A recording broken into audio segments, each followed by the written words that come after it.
Mapinduzi! Mheshimiwa Mwenyekiti na mgombea wa kiti cha urais wa Jamhuri ya Muungano wa Tanzania, Mheshimiwa Katibu Mkuu, Mheshimiwa Mwenyekiti wa Mkoa wa Dar es Salaam, wajumbe wa kamati kuu na viongozi wengine wote, itifaki imezingatiwa. Mheshimiwa Mwenyekiti, nashukuru sana kwa kupata nafasi hii kusimama kwenye jukwaa lako la kampeni. Na mimi ndugu zangu wa Ilala nimesimama hapa kutoa ushuhuda.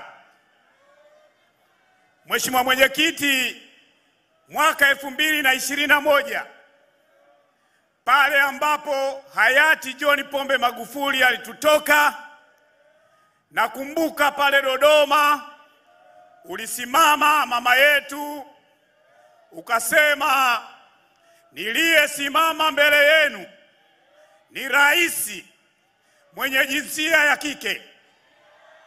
Yale maneno binafsi yalinipa tumaini kwamba mbele yetu amesimama kiongozi jasiri wa kuliendesha taifa letu.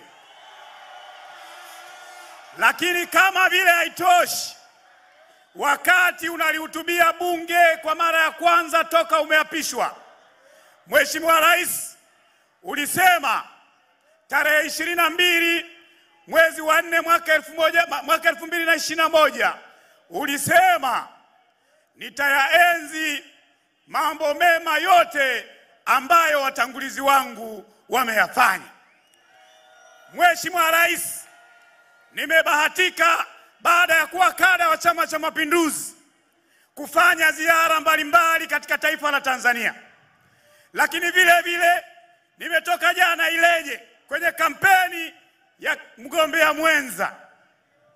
Nimezunguka kuanzia Newala Plateau kule kwa Mzee Mkuchika mpaka Mtukula, Kilwa, Kigoma, Tarime, Mwanza, Uheheni, Ubenani, Unyakyusani. Kila mahali ukienda unaiona sura ya Dr. Samia Suluhu Hassan kwenye maji. Unaiona sura ya Dr. Samia Suluhu Hassan kwenye barabara. Unaiona sura ya Dr. Samia Suluhu Hassan kwenye hospitali, kwenye vituo vya afya. Unaiona sura ya Dr. Samia Suluhu Hassan jinsi anavyojaribu kumtua mama ndoo kichwani, anasogeza maji karibu na mama. Unaiona sura ya Dr. Samia Suluhu Hassan kwa kina mama, anajaribu kuwatua kuni ili watumie nishati safi. CCM oye! CCM oye! Huyu ndio Dr. Samia Suluhu Hassan aliyesimama kwa ujasiri siku ile ambapo taifa lilikuwa limejaa hofu. Wapinzani tulizani tutapita katikati. Kulikuwa na miradi ya kimkakati 17. Tukasema hatoweza. Mama akawa calm, akawa na utulivu, na hizo ndio sifa za uongozi. Alisema tawaenzi. Mwaka 71 hayati baba yetu wa taifa aliongoza kuhamasisha Watanzania kwamba kilimo ni uti wa mgongo, kilimo ni uhai. Ilipofika mwaka 73 kule kwetu Iringa likatoka tamko la siasa ni kilimo. Mwalimu alisisitiza kwamba siasa isiwe maneno, tutafsiri maneno kwa vitendo. Baada ya miaka 53 ya maneno haya aliyoyasema Mwalimu, Dr. Samia Suluhu Hassan amekuja kukifanya kilimo kwa vitendo. Mwalimu alisema elimu isionekane ni mahali pa kukimbia kwenda kulima. Alisema na elima jasho lake analijenga taifa. Dr. Samia Suluhu Hassan ndio maana ameongeza ruzuku ya mbolea kutoka tani 300,000 kwenda zaidi ya tani 1,200,000 ili wananchi walime. Dr. Samia Suluhu Hassan ameongeza umwagiliaji katika nchi yetu, tuondoe njaa, na anaenzi mambo ya Mwalimu Nyerere kwamba kilimo ni uti wa mgongo. Lakini kama vile haitoshi, ndugu zangu wa Dar es Salaam, Dr. Samia Suluhu Hassan ameishi kwa vitendo.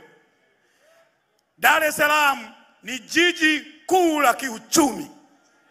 Unapozungumza Brazili, unazungumza Sao Paulo. Unapozungumza Uingereza, unazungumza London. Ukizungumza Kenya, unazungumza Nairobi. Unapozungumza Tanzania, ni Dar es Salaam. Ukitaka kujua kiongozi anayejua uchumi, muone Dr. Samia Suluhu Hassan anavyoshughulika na Dar es Salaam. Wana Dar es Salaam, fumbeni macho kidogo.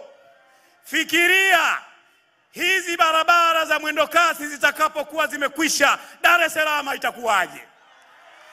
Fikiria, Dar es Salaam ni lango kuu, uwanja wa kimataifa, ndipo watalii wanatawanyika kwenda Serengeti, Ngorongoro kwa ajili ya uchumi.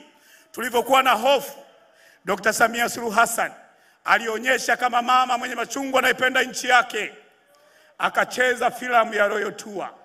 Mimi nilikuwa waziri kivuli bungeni, nilikuwa na challenge serikali kwamba watalii waongezeki. Mama akacheza Royal Tour. Leo juzi tulikuwa Mikumi, pale uwanja wa ndege wa Mikumi magari yamejaa, hapatoshi, watalii wanaingia nchini. Ukienda Arusha, Serengeti, watalii wapo nchini. Leo kwenye nchi yetu hakuna low season wala high season, watalii wanamiminika, pesa zinaingia, madaraja yanajengwa, barabara zinajengwa, wananchi tunaenda kusonga mbele zaidi.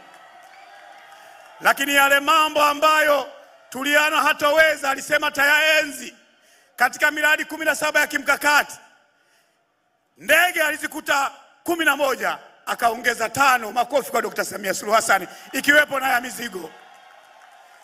Daraja la Busisi lilikuwa halijaisha, akalimaliza, biashara inafanyika. SGR ilikuwa haijaanza kufanya kazi, mama akafanya kazi. Nani kama Dr. Samia Suluhu Hassan? Nani kama Dr. Samia Suluhu Hassan? Lakini nimalizie kwa kusema, ndugu zangu, mabadiliko hayatokei mara moja. Mabadiliko ni mchakato. Ukisoma historia ya dunia ilivyoanza kustarabika, dunia ikasema tukomeshe biashara ya utumwa, slave trade, lakini imechukua miaka 200 kukomesha biashara ya utumwa mpaka leo, lakini bado kuna human trafficking. Bado hayo ni mabadiliko. Lakini kwa mwanamke duniani kupiga kura imechukua miaka 100, na ni juzi tu hata Saudi Arabia mwaka 2015 ndio wameruhusu mwanamke apige kura. Kwa nini nasema hivyo? Mabadiliko hayawezi kwenda kwa haraka kama tunavyozani. Hivyo Tanzania ina utulivu wa kisiasa, Tanzania ina utulivu wa kiuchumi, Tanzania ina utulivu wa kijamii. Na ndio maana unakuta Wahehe wanataniana na Wangoni, wanataniana na Wasukuma. Unawakuta Wahaya wanataniana na Wakuria, wanataniana na Waha. Kila mahali jamii yetu inapendana, na niwaambie Tanzania ni nzuri sana tukikaa kwa pamoja. Ninalotaka kusema, kwa nini Dr. Samia Suluhu Hassan aendelee kuwa rais wa Jamhuri ya Muungano wa Tanzania? Ninatambua kuna vijana hawalioni vibe la maendeleo ya Dr. Slaa. Kuna watu barabarani huko hawalioni vibe kabisa la maendeleo. Nataka niwaambie vijana, Dr. Samia Suluhu anaelewa, ndio maana anajali. Ukichukua namba hazidanganyi. Tulikotoka ni mbali, tunakokwenda ni mbali zaidi. Tuna wajibu wa kuliandaa taifa. Niwaombe vijana wa Tanzania, msikubali tukachoma kijiji chetu ili tuote majivu. Kataeni. Tanzania ni bora na ni ya muhimu kuliko mtu moja. Natambua kuna kijana umetafuta kazi labda miaka 7 hujapata kazi, lakini yawezekana shangazi yako amepata, mjomba wako amepata, kwa sababu nafasi za kazi hazitoshi. Natambua kuna watu hawaelewi vaibu la Dr. Samia Suluhu Hassan. Inawezekana nesi moja ulienda hospitali akakujibu vibaya, akakuhudumia vibaya, lakini hiyo haimaanishi afya nzima, wizara ya afya ni mbovu. Yawezekana kuna polisi moja alikufanyia vibaya, haimaanishi jeshi letu la ulinzi na usalama lote ni mbaya. Hawa ni binadamu. Niwahakikishie Watanzania, Dr. Samia Suluhu Hassan anaipenda Tanzania, ndio maana halali, anatafuta pesa, analeta mikakati. Ndugu zangu wana Dar es Salaam, nendeni kwa ujasiri kwa vijana wenzenu, kwa wengine wakisema kwa nini unataka CCM irudi, kwa nini unataka Dr. Samia Suluhu Hassan, usiseme maneno mengi, kwa upole na unyenyekevu. Onyesha barabara zilizojengwa, onyesha vituo vya afya, onyesha elimu, mikopo, kazi kubwa ambayo ameifanya Dr. Samia Suluhu Hassan. Niwaombe ili tumpe ujasiri kiongozi wetu, tumpe ujasiri mama yetu, apate kula za kutosha, za kutosha, za kutosha. Tulikuwa Kigoma kule wanasema za kutosha, za kutosha na kulundika. Hebu Ilala tuseme kula za kufanyaje? Za kutosha, za kutosha na kulundika. Tumfanye rais wetu atembee kifua mbele, kwamba Watanzania wanamuunga mkono na dunia ijue tunaye rais jemedari ambaye ni Dr. Samia Suluhu Hassan.